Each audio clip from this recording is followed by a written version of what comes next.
the door off. There's going to be a little plastic cap there you got to take off. A little plastic circle thing here you got to take that screw off. Pull this thing out. 2 more screws. Plastic ring around the door handle. There's going to be another screw right there. After you remove the whole door panel, you can bring it inside or whatever. What you're going to want to do is take this off. This is obviously where the door handle is. This is where the cord was that opened and locked the door handle. That's just 4 screws. You can take that out. Alright, now if you got this removed, that right there is obviously your door lock. Okay. Now, instead of this is the actuator, the new one. It's got a rod. And this little bit here that pinched onto the cable. This is how you would typically install it. I tried it. Didn't have a good turnout. Actually spent 3 hours trying to get it to work. Troubleshooting, moving everything around. It just did not work for me. So I'm not using that.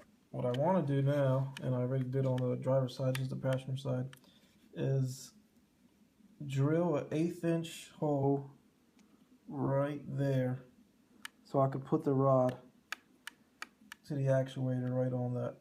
So that way when it opens, it just pushes this. And I think it's a better way to do this. Okay, and that's the hole I just drilled. Where that white ring is at, that's the original hole. In the center of that white ring.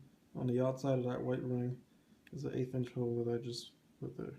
Piece right here, it's like a little arm sticking out. You want to nip that off a little tiny bit off the tip.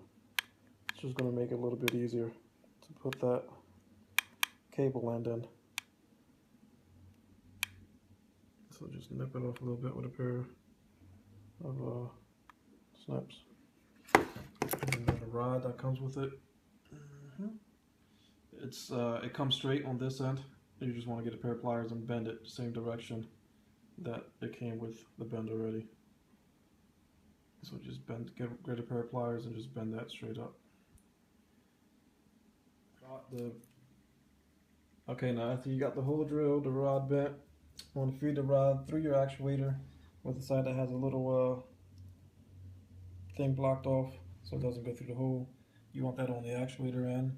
The other end that you made the bend with, you want to feed that through the 1/8 inch hole you just made. Now you want to sit this on this foam and kind of measure out a happy middle. And push this in and out. You don't want it to be too extreme one way or too extreme the other way. When you push this in and out, you kind of want it to, when it locks and closes, not too far one way, not too far the other way. After you get that situated, you want to hold this down, trace the foam around it with a pencil or something, then take it up and start removing the foam. Alright, so after you're done, this thing should fit nice and snug in here, nice and tight, doesn't move. This is pretty much the only way you're going to be able to secure it in there, so when you do cut this out, take your time, make sure this thing is in there very, very snug. And then as far as that goes, that's pushed in there. That is there.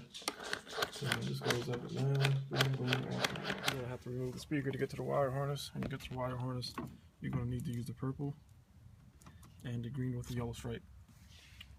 I'll use speaker wire, that's all I had.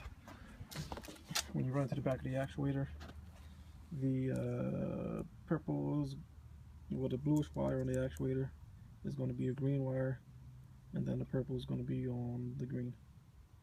So it's going to be backwards, and that's the reason being that it's going to be on the opposite side that you normally would run it on.